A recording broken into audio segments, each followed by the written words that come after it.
Hola, mi nombre es Gabriel de Gavac Technologies. En este video vamos a estar hablando de memoria y las diferencias entre memoria de almacenamiento y memoria de proceso, que son dos cosas totalmente diferentes. Así que muchas veces la gente se olvida o se confunde de que son dos cosas totalmente diferentes. Entonces cuando vos le decís, sí, pero te falta memoria RAM, y agarran y miran el disco rígido y te dicen, no, pero mira, tengo acá como 500 GB disponible, ¿cómo puede ser que me falte memoria RAM? Bueno, cuando pasan esas cosas es porque la gente confunde los diferentes tipos de memoria. Así que vamos a hacer una lección sobre esto, vamos a estar explicando para que vos veas. Entonces acá en el pizarrón de este lado tenemos unas cosas y del otro lado tenemos más datos todavía que vamos a estar explicando. Así que vamos a explicar de un lado y del otro. Primero vamos a empezar con este lado y vamos a explicar qué es la memoria. Entonces vamos a ver las dos cosas. Uno, vamos a ver lo que es el disco de almacenamiento, que puede ser el disco de estado sólido, SSD, o puede ser HDD, que es el HDD es disco mecánico y el otro es disco sólido. Cualquier cosa, si ves otro de mis videos, explico exactamente la diferencia, pero bueno, básicamente uno tiene es como un plato y tiene un cabezal, y a medida que va girando se va moviendo el cabezal y va leyendo. El otro es como si fuese un pendrive, una memoria, un chip, como si fuese una tarjeta de SD, esas que pones en tu cámara de fotos, y de esa manera podés grabar. Entonces, bueno, básicamente esa es la idea con estos dos dispositivos. Entonces, en esto sería memoria estática, o sea, esto se graba una vez y por más que se apague la computadora, los datos siguen estando. Y después tenemos la memoria RAM, que es Random Access Memory, y le agregué acá una D porque la D esta es DRAM, que muchas veces lo vas a ver este término, significa memoria dinámica. Entonces, cuando vos tenés la memoria dinámica, esto significa que obviamente los datos van cambiando permanentemente, sobre todo cuando uno va procesando. Acá también pueden llegar a cambiar, pero bueno, en este caso la memoria de acceso aleatorio, por eso se llama random, es de aleatorio, y memoria de acceso. Entonces tenemos esta memoria que si uno apaga la computadora, si uno tiene por ejemplo el Word y uno estuvo tipeando no sé horas y horas y no guardó, se corta la luz y perdiste todo el trabajo, porque la memoria, o sea todos los datos estaban en esta memoria y no estaban en el disco rígido. Una vez que vos guardas acá, no hay problema, son dos cosas diferentes. Voy a explicar un poco más porque es importante tener mucha memoria de proceso, igual que la de almacenamiento, pero son dos cosas totalmente diferentes. Como dije, vamos a empezar a hablar con este diagrama que hice acá. Por ejemplo, acá tenemos el CPU. El CPU sería como el cerebro de la computadora. Cualquier cosa, si no sabes qué es un CPU, podés mirar la clase anterior que hice, que explico qué es un CPU y cómo funciona. Entonces, tenemos acá el CPU, tenemos acá la memoria RAM, y después podemos tener el disco rígido en otro lado que podría llegar a ser acá de este lado. Entonces vamos a hacer el dibujito del disco rígido, así se entiende. Igual vamos a hacer la conexión para que se vea. Ahí está. Bueno, entonces lo que tenemos en esto sería una mesa, o sea, básica, como una mesa donde comes o donde trabajas. Bueno, esta es la mesa. Entonces acá vos tenés libros. Esto rojito acá son libros abiertos, cerrados, y podés tener tantos libros como vos quieras, como memoria RAM tengas. Entonces vos tenés el CPU. El CPU es sumamente rápido para procesar, procesa millones y millones de instrucciones por segundo. Después tenés la memoria RAM, que no es tan rápido, sería como un paso intermedio, y después tenés la parte más lenta, que es la de almacenamiento acá. Entonces, esto que hice acá, esto sería como una especie de biblioteca donde tenés los estantes y ahí guardas todos los libros. Y acá esta sería la de proceso, la memoria de proceso, o el escritorio de proceso, es donde vos vas a estar procesando. Entonces, ¿qué significa esto? Es lo siguiente. Por ejemplo, acá vos tenés un montón de libros. Obviamente uno puede tener un montón de libros en tu biblioteca, no significa que uno acceda a todos esos libros al mismo tiempo o que uno los use al mismo tiempo. Entonces uno dice, bueno, voy a hacer un trabajo para el colegio de biología. Entonces voy a sacar los libros que sean de biología, los pongo acá, me pongo a ver lo que necesito y después los voy a empezar a procesar con el CPU que está acá. Entonces el CPU, como había comentado anteriormente, tiene una memoria caché que es una memoria interna, o sea, una memoria física exclusivamente del CPU. Anteriormente, en las computadoras viejas, la memoria caché era una memoria independiente que se podía llegar a poner en la parte de acá. Vamos a poner acá caché, así se entiende. Ahí está. Entonces, anteriormente las computadoras viejas, yo me acuerdo, tenías como unas arañitas que le decían, que eran unos chips que vos ponías en el motherboard y se adicionaba a la memoria caché. Y después, con el tiempo, fue una especie de memoria RAM que se podía llegar a agregar y listo. Y después, obviamente, con el tiempo, ya las computadoras de hoy y los motherboards ya no tienen una memoria externa caché, sino está todo incluido dentro del CPU. Normalmente la memoria caché es un paso intermedio entre esta memoria y el CPU, entonces los datos que vos vas a necesitar acá mucho más seguidos se van a almacenar en la memoria caché. La memoria caché normalmente puede ser 1 mega, 2 megas, medio mega, 12 megas, es muy poquito, pero cuando empieza a procesar el CPU y los datos que necesita más urgente o más seguidos, los va a poner en la memoria esta caché que normalmente están acá adentro. Entonces, voy a continuar. Con esto sería lo siguiente. Entonces tenemos los libros acá de biología, perdón, y vamos a estar usando algunos libros. Entonces empezamos a buscar, empezamos a hacer nuestro resumen y todo eso, y el CPU, o sea que en este caso sería nosotros, el CPU que vamos a estar pensando, vamos a estar trabajando esto. Si uno tiene que abrir un montón de libros de biología para empezar a trabajar, la mesa tiene un tamaño limitado, no es ilimitado. No es que estamos trabajando en el piso, en el medio del campo y tenemos espacio de sobra. Es un espacio limitado como cualquier mesa. Entonces, si nosotros tenemos que empezar a agarrar información de estos libros y nosotros somos el CPU, vamos a empezar a buscar lo que tenemos acá, está fantástico. Pero en el momento que uno necesita un libro extra, o por ahí la mesa nuestra, en vez de ser de este tamaño, es, no sé, una cuarta parte o la mitad de la mesa, porque tenemos menos memoria, significa que vamos a tener que ir a buscar los libros al disco rígido. Y si tenemos que ir a buscar al disco rígido, el disco rígido es más lento y tenemos muchas más cosas ahí almacenadas. Entonces, si para nosotros, que nosotros somos el CPU en este ejemplo, es mucho más rápido para mí trabajar sobre mi mesa y decir, bueno, acá tengo en mi mesa, acá tengo 5 o 6 libros y trabajo todo con lo que puedo. Si el trabajo es muy grande, obviamente voy a necesitar una mesa más grande, entonces de esa manera, así sería la analogía entre una mesa y la RAM para que se entienda. Entonces, cuanto mi mesa más grande es, yo voy a poder manejarme mucho mejor. Entonces, de esa manera es como funciona la computadora. Entonces, el tema es el siguiente: cuando uno empieza a procesar datos, dice, bueno, listo, empiezo a utilizar estos libros, todos los datos que están acá. Si necesito, digo, bueno, hay un libro de acá que ya no lo voy a usar más, lo que puedo hacer es lo borro de la memoria y lo vuelvo a mandar al disco rígido. Entonces, de esa manera puede llegar a funcionar. El CPU hace exactamente lo mismo, va procesando los datos de acá a medida que va necesitando, ¿no? Pero el principio sería esto: cuando vos prendés la máquina por primera vez o decís, bueno, voy a ejecutar el Word, hago doble clic en el Word, directamente va a leer el programa de Word del disco rígido, lo va a poner en la memoria y de la memoria va a ir al CPU.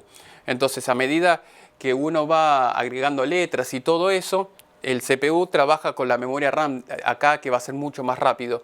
Y acá el disco rígido no lo va a tocar más, o sea, no va a estar leyendo el Word permanentemente para poder agregar letras o lo que sea. Carga todo lo que sea necesario, carga el programa entero, todo lo que sea y listo.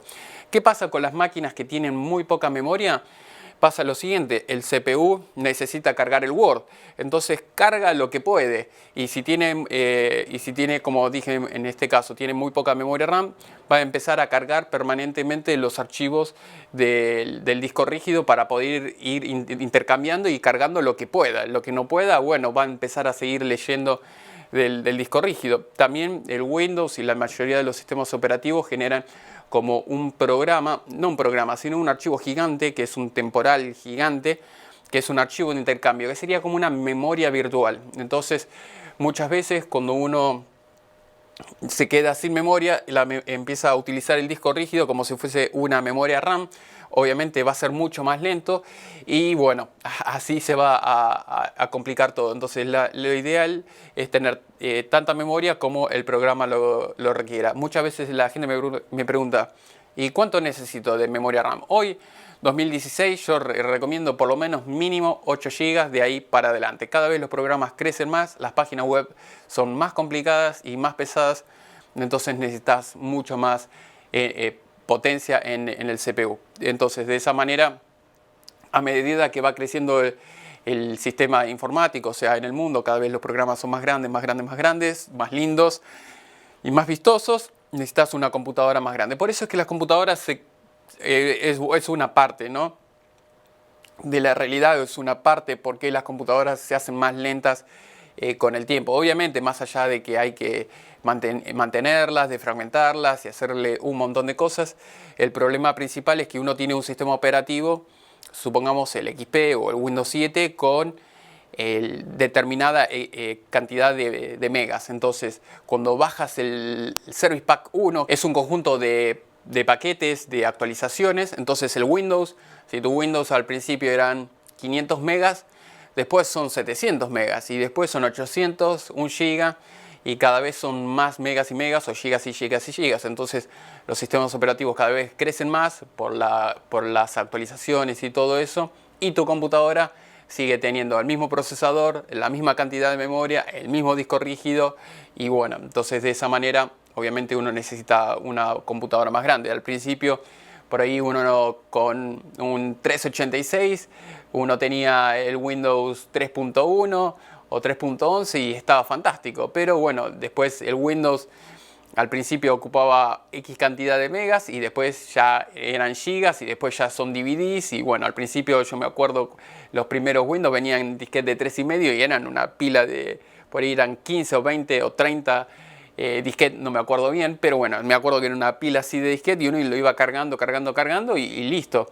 Hoy en día ya el Windows, por ejemplo, el Windows 7 es un DVD, entonces de pasar de 20 o 30 disquete, que cada disquete era 1,5 megas, o sea, imagínate, es una diferencia gigante. O sea, un DVD tiene unos 4.7 gigas, así que la diferencia entre 50 megas, por ejemplo, que sea del Windows 95 a el Windows 7, que por ahí son unos cuantos gigas, ya la computadora que vas a necesitar para poder mover todos esos datos del disco rígido, de la RAM, procesarlo y mostrarlo en pantalla, vas a necesitar un montón de potencia extra que antes obviamente no era necesario porque el programa estaba ya diseñado para funcionar con las computadoras de aquel momento. Entonces, básicamente, así es como funciona la memoria RAM. Acordate, memoria RAM, se apaga la computadora, perdiste todo, el disco rígido, lo que guardes acá, se apaga la computadora y sigue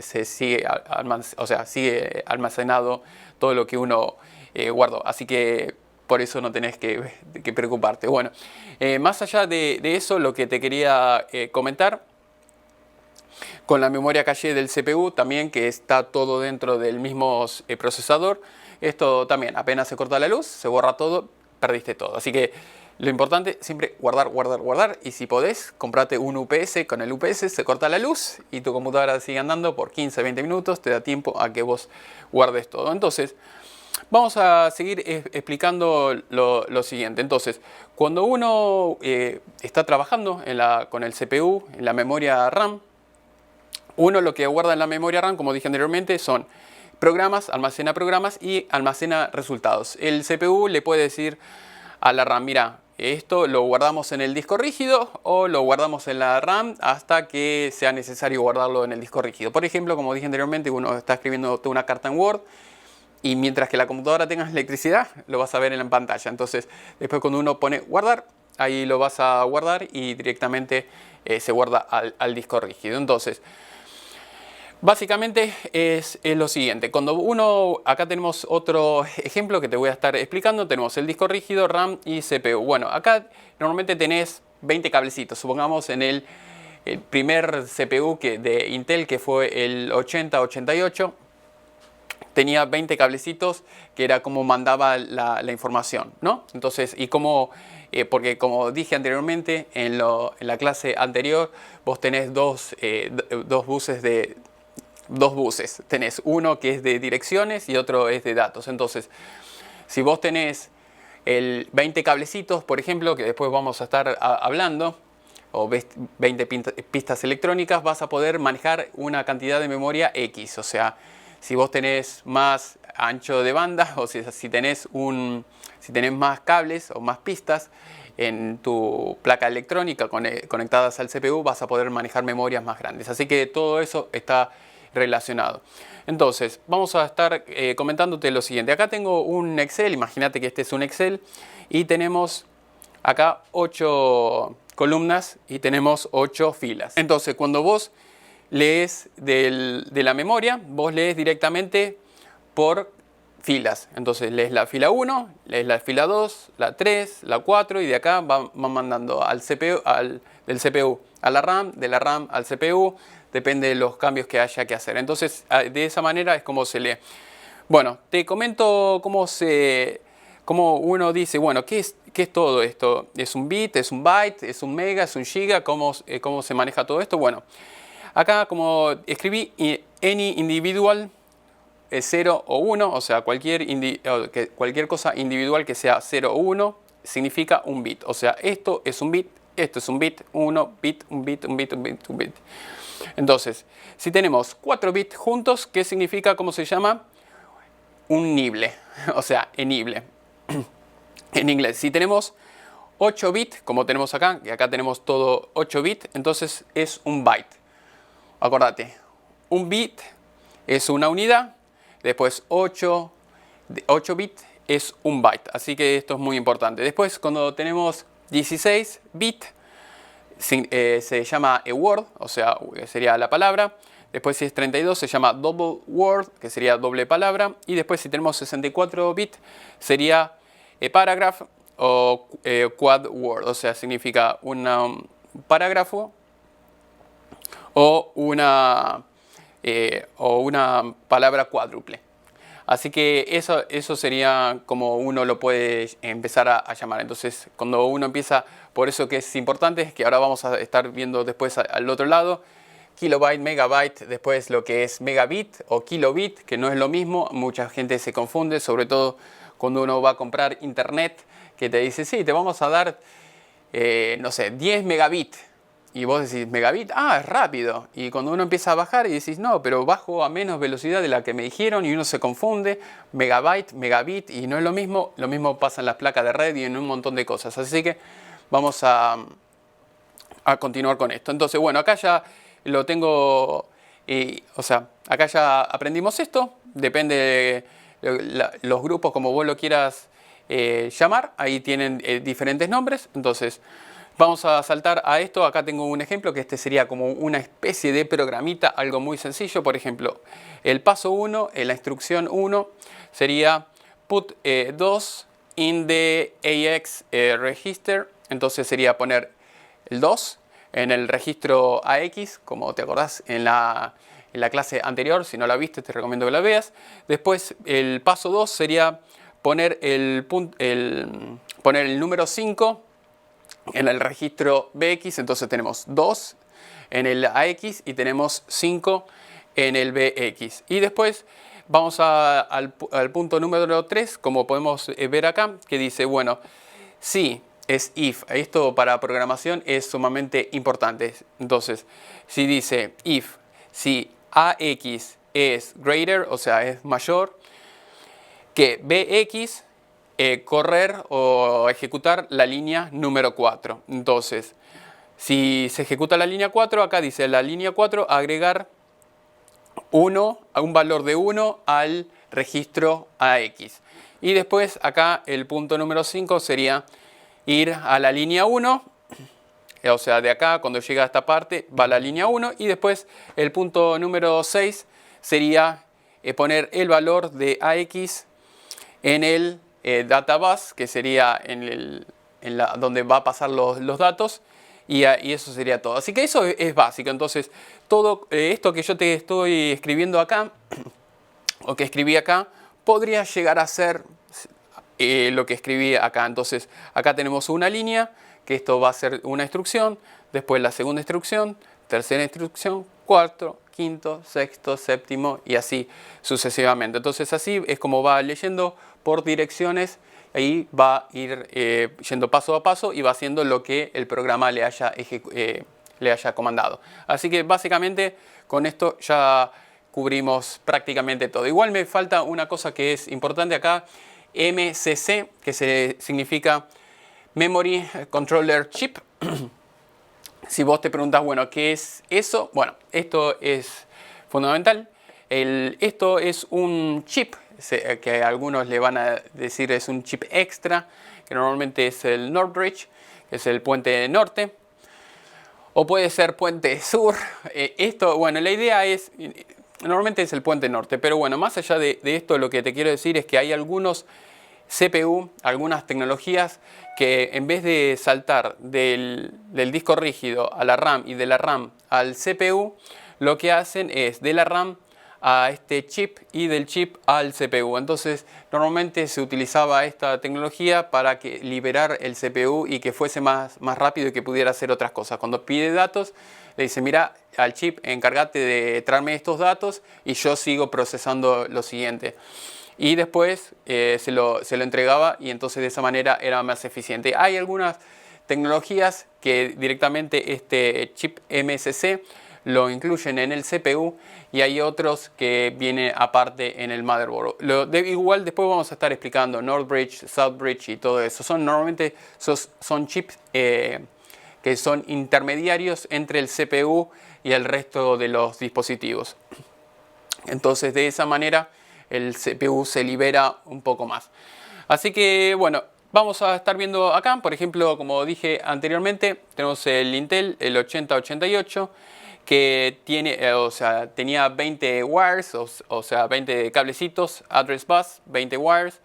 Y para poder saber la cantidad de combinaciones, acordate que los números binarios es 0 y es 1, o tiene corriente o no tiene corriente, y de esa manera es como la computadora lo interpreta. Entonces sería lo siguiente, entonces vos tenés dos estados, tenés el estado 0 o tenés el estado 1, entonces son dos estados que tenemos acá, después a la potencia de 20, como dice ahí, y tenemos este número que es 1.048.576. Estas serían las combinaciones, que a su vez son bytes. Entonces cuando vos decís, bueno, el Intel 8088, ¿cuánta memoria podía llegar a soportar? 1 mega. Así que eso es lo que tenía como mucho las XT en aquellas épocas. Obviamente no todas las computadoras tenían 1 mega. Acordate, 1 mega es como decir hoy, tenía 50 gigas, una cosa así, que era la máxima que soportaba la computadora. Entonces mucha gente por ahí tenía 64K, tal vez como la Commodore 64, o tenía medio mega, o 256, o 128K, y decías, un montón de memoria. Y para aquella época la mayoría de los programas podían llegar a funcionar, y mayormente la mayoría de las cosas eran todas bajo DOS y así funcionaba. Así que bueno, vamos a ver un poquito el pizarrón del otro lado. Ahí está, vamos a ver, ahí está, para que no haya mucho reflejo. Así que bueno, básicamente es esto. Acá te voy a estar hablando de algunas abreviaciones. Entonces tenemos kilobyte, megabyte, giga, gigabyte, tera y terabyte. Entonces acá tenemos un kilo, que sería 2 a la 10, sería 1024. Entonces después tenés 1 kilobyte es igual a 1024 bytes. O sea, 1 kilobyte, después cualquier cosa podés empezar a hacer las cuentas. Y si no, hay un montón de calculadoras online. Si te interesa, lo ideal es que por lo menos cuando empezás a aprender es que puedas hacer todas las cuentas manualmente y después, si querés, más adelante usar la calculadora. Pero por lo menos así sabes para hacer todos los cambios de gigas a megas, megas, kilobytes, y cuando la gente te habla vos digas, ya sé, es tanta capacidad, y uno no se confunda. Entonces acá tengo lo que sería el desarrollo. 1 mega sería 2 a la 20, sería esto como había dicho anteriormente. Después tenemos lo que sería 1 megabyte. 1 megabyte sería 1.048.576 bytes. Después, bueno, tenemos giga, básicamente lo mismo. Acá tenés el número, es 2 a la 30. Después tenés un tera, que es 2 a la 40, a la potencia 40. Y acá tenés estos números que son gigantes. Así que esto es fundamental. Entonces, acá, por ejemplo, hice una conversión. Esto es fácil, es un megabit. Cuando vos veas, son dos cosas totalmente diferentes. Cuando vos ves mayúscula, por ejemplo, KB, y la B mayúscula o la B grande, como le quieras decir, es kilobyte, no es kilobit, es kilobyte. Cuando ves la MB mayúscula, también es megabyte, gigabyte, terabyte. Después acá, esto sería la otra parte. Como dije anteriormente, cuando es la B minúscula o la B chica, o como quieras decirle, es kilobit, megabit, gigabit, terabit. Entonces, como había dicho anteriormente, por ejemplo, cuando uno compra una conexión de internet y todo eso, la gente por ahí te dice, bueno, te vamos a vender 1 megabit. Y vos decís, 1 megabit, o te dicen 10 megabit o 50 megabit. Vos decís, ¿cuánto es mi conexión de internet? Sí, 50 megas. No, 50 megas no, 50 megabit. Entonces, 1 megabit son 128 kilobytes. Entonces, cuando vos te pones a bajar algo en internet, decís, pero esto va a tardar un montón. Estamos bajando a 128 kilobytes. O sea, es una unidad muy pequeña. Y sobre todo si tenés que bajar, no sé, 10 gigas. Si tenés que bajar 10 gigas a esta velocidad, vas a estar un montón de tiempo. Entonces, eso es fundamental, poder conocer todo esto que te estoy comentando acá. Entonces, cuando vos tenés megabit y kilobytes, son dos cosas diferentes. Sobre todo también cuando uno por ahí compra una placa de red y te dice, sí, es gigabit, no es gigabyte o como le quieras decir. O sea, son dos cosas diferentes. Entonces, cuando uno transfiere por la red, entonces vos tenés, no sé, una placa de 10-100, entonces cuando transferís a 6 megas o 5 megas, megabyte, no megabit. Entonces vos decís, pero ¿cómo sé? Pero la placa es de 100 y vos estás transfiriendo menos. Bueno, cuando empiezas a hacer las cuentas, ahí te empiezan a dar los resultados. Después también tenés otros problemas, ¿no? Más allá que por ahí vos tenés la super placa de red, empezás a transferir datos y decís, pero ¿cómo? Transfieren menos de lo que me ofrecen y por ahí tu máquina es lenta, el disco rígido es muy lento. Entonces, cuando querés acordar, todo va a andar bastante más lento del que el fabricante te recomienda, ¿no? Entonces, bueno, básicamente es eso. Para redondear, entonces tenemos memoria dinámica, memoria estática. Memoria estática es la de los discos rígidos, donde se guarda, no importa se corte la luz o no. Eso es la memoria que vos vas a tener. Y después tenés acá la memoria dinámica, que la memoria dinámica es la que cambia, bueno, sí, es la que se acorta la luz y perdiste todo. Así que, bueno, básicamente es eso. Después en la próxima clase vamos a estar hablando de otro tema, que es la continuación de cómo ser técnico en computadora. Acuérdate que esta es la clase completa. Cualquier cosa puedes ir a mi página web, gabactech.com, en la tienda si querés convertirte en técnico de PC y aparte querés tener la certificación de CompTIA A+. Vas a poder hacerlo. Acuérdate, la certificación está alrededor de los $200 y es solamente la certificación. Así que te recomiendo comprar el curso completo si querés ser un profesional. Así que bueno, acuérdate, suscríbete y nos vemos hasta la próxima. Hasta luego.